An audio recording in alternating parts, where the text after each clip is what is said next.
പ്രപഞ്ച സൃഷ്ടിയെപ്പറ്റി വേദങ്ങളിൽ പറയുന്നത് എന്താണെന്ന് നോക്കാം. എല്ലാവർക്കും പുതിയ വീഡിയോയിലേക്ക് സ്വാഗതം. വേദങ്ങളിൽ പ്രപഞ്ച സൃഷ്ടിയെപ്പറ്റി സവിസ്തരം പ്രതിപാദിക്കുന്നുണ്ട്.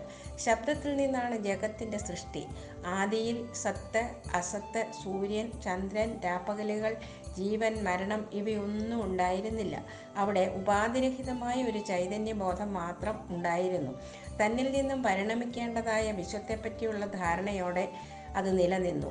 അജ്ഞാതമായ ഒരാവരണത്താൽ മൂടപ്പെട്ട് കിടന്ന ആ ചൈതന്യബോധത്തിൽ തപസ്സിൻ്റെ മഹിമയാൽ സൃഷ്ടിക്ക് വേണ്ടിയുള്ള ഒരു തൃഷ്ണ ഉണർന്നു. നിർഗുണമായ ചൈതന്യത്തിലുണ്ടായ ശക്തിയുടെ ആദിമമായ ചലനമാണ് നാദവിസ്ഫോടനം. ഈ നാദത്തിൽ നിന്ന് ആകാശം, ആകാശത്തിൽ നിന്ന് വായു, വായുവിൽ നിന്ന് അഗ്നി, അഗ്നിയിൽ നിന്ന് ജലം, ജലത്തിൽ നിന്ന് പൃഥ്വി എന്നിവയുണ്ടായി. ഈ പഞ്ചീകരണം എന്ന പ്രക്രിയയിലൂടെ പഞ്ചഭൂതങ്ങൾ പ്രപഞ്ചമായി മാറി. ഈ നാദവിസ്ഫോടനത്തിന് ശേഷം പ്രപഞ്ചം വികസിക്കുകയും ചുരുങ്ങുകയും ചെയ്യുന്നു.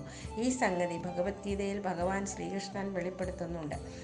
കൽപ്പാവസാനത്തിൽ സർവ്വചരാചരങ്ങളും എൻ്റെ പ്രകൃതിയിൽ ലയിക്കുന്നു. വീണ്ടും അടുത്ത കൽപ്പം തുടങ്ങുമ്പോൾ അവയെ ഞാൻ പുറത്തുവിടുന്നു.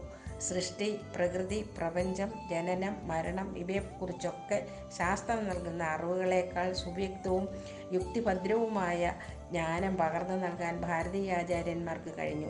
ഇത്രയും സൂക്ഷ്മവും വിശിഷ്ടവുമായ പ്രപഞ്ചോൽപത്തി സിദ്ധാന്തം ആവിഷ്കൃതമായിട്ടില്ലെന്നുള്ള സത്യം ആധുനിക ശാസ്ത്രജ്ഞന്മാർ കൗതുകത്തോടെ കാണുന്നു.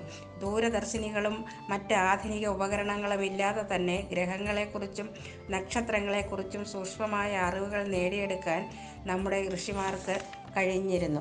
ഋഗ്വേദത്തിലെ പ്രസിദ്ധമായ പുരുഷ സൂക്തം അനേക കോടി നക്ഷത്രങ്ങളും ഗ്രഹങ്ങളും അടങ്ങിയ ഈ മഹാപ്രപഞ്ചത്തെക്കുറിച്ചുള്ള പ്രതീകാത്മകമായ വർണ്ണനയാണെന്ന് പല പണ്ഡിതന്മാരും അഭിപ്രായപ്പെടുന്നുണ്ട്. എണ്ണമറ്റ മുഖങ്ങളോടും കണ്ണുകളോടുകൂടിയതും കണക്കില്ലാത്ത അത്ഭുത കാഴ്ചകളോടുകൂടിയതും ഉയർത്തിപ്പിടിച്ച അസംഖ്യം ദിവ്യായുധങ്ങളോട് കൂടിയതും ദിവ്യമാലകളും ദിവ്യവസ്ത്രങ്ങളും ധരിച്ചിട്ടുള്ളതും ദിവ്യ സുഗന്ധദ്രവ്യങ്ങൾ പൂശിയിട്ടുള്ളതും പല പല ആശ്ചര്യങ്ങൾ നിറഞ്ഞതും പ്രകാശസ്വരൂപവും അറ്റം കാണാത്തതുമായ സർവത്ര മുഖമുള്ളതുമായിരുന്നു ആ രൂപം. ആകാശത്തിൽ 1000 സൂര്യന്മാർ ഉദിച്ചാലത്തെ പ്രഭ ആ മഹാത്മാവിൻ്റെ പ്രഭയ്ക്ക് തുല്യമായേക്കാം. ഈ മഹാപ്രപഞ്ചത്തിൻ്റെ അതിമനോഹരമായ മറ്റൊരു ചിത്രമാവാം ഇത്. ബ്രഹ്മം മറ്റൊന്നിനെയും ആശ്രയിക്കാതെ സ്വയം പലതാവുകയാണ്. ഈശ്വരനിൽ നിന്നും അന്യമായിട്ടല്ല സൃഷ്ടി. സൃഷ്ടിയും സൃഷ്ടികർത്താവും ഒന്നുതന്നെ എന്ന ഭാവന വളരെ യുക്തമാണ്. തൻ്റെ തന്നെ മായാശക്തി കൊണ്ട് ഈശ്വരൻ പലതാവുന്നു. ബ്രഹ്മാണ്ടത്തിൻ്റെ ഒരു ചെറിയ പതിപ്പാണ് മനുഷ്യ ശരീരം. ബ്രഹ്മാണ്ട പിണ്ടാണ്ട സങ്കല്പം അഥവാ പ്രപഞ്ചമാകുന്ന ബ്രഹ്മാണ്ടവും മനുഷ്യ ശരീരമാകുന്ന പിണ്ടാണ്ടവും ഒരേ പ്രതിഭാസത്തിൻ്റെ വലുതും ചെറുതുമായ പതിപ്പുകളാണ്. ബ്രഹ്മാണ്ടത്തിൽ ഉള്ളതെല്ലാം സൂക്ഷ്മരൂപത്തിൽ പിണ്ടാണ്ടത്തിലും ഉണ്ട്. അതിനാൽ ബ്രഹ്മാണ്ടത്തിൽ നടക്കുന്ന ഊർജസ്പന്ദനങ്ങൾ പ്രപഞ്ചത്തിലും മനുഷ്യ ശരീരത്തിലും പ്രതിഫലിക്കുന്നു. മനുഷ്യന് 3 ഘടകങ്ങളാണുള്ളത്. നമുക്ക് ദൃഷ്ടിഗോചരമായ സ്ഥൂല ശരീരം, വികാരവിചാരങ്ങൾ ഉൾക്കൊള്ളുന്ന അന്ധകരണമായ സൂക്ഷ്മ ശരീരം, ഉറക്കത്തിൽ അനുഭവപ്പെടുന്ന അജ്ഞാനസ്വരൂപമായ ഇരുണ്ട മറയെന്ന കാരണശരീരം എന്നിവയാണ് അവ. ലളിതമായി നമുക്കിതിനെ ശരീരം, മനസ്സ്, ആത്മാവ് എന്ന് വിളിക്കാം.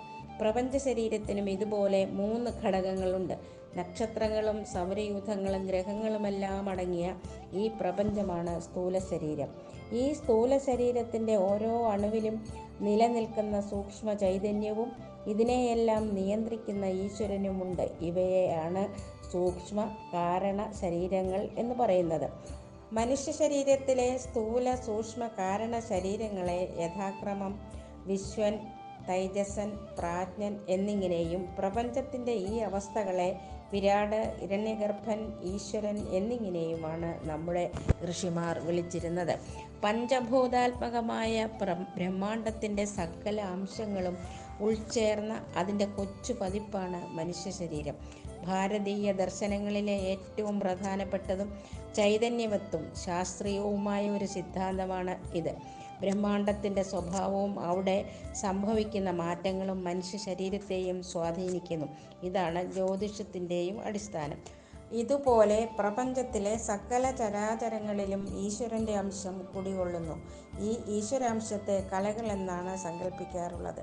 നാം ജീവനില്ലെന്ന് കരുതുന്ന കല്ലിലും മണ്ണിലുമെല്ലാം ഈ കല ചെറിയ തോതിൽ അടങ്ങിയിട്ടുണ്ട്. ജീവനുള്ളവയിൽ ഈശ്വരാംശം കുറച്ചുകൂടി കൂടുതലായും ഉണ്ടാവും. അതുകൊണ്ടാണ് ഈശ്വരൻ തൂണിലും തുരുമ്പിലും മണ്ണിലും വിണ്ണിലുമെല്ലാം ഉണ്ടെന്ന് പറയുന്നത്. പ്രപഞ്ചം മുഴുവൻ വ്യാപിച്ചിരിക്കുന്ന ശക്തിയാണ് ബ്രഹ്മം. ബ്രഹ്മത്തിൽ നിന്ന് പ്രപഞ്ചമുണ്ടായി എന്ന് വേദം വെളിപ്പെടുത്തുന്നു. നന്ദി, നമസ്കാരം.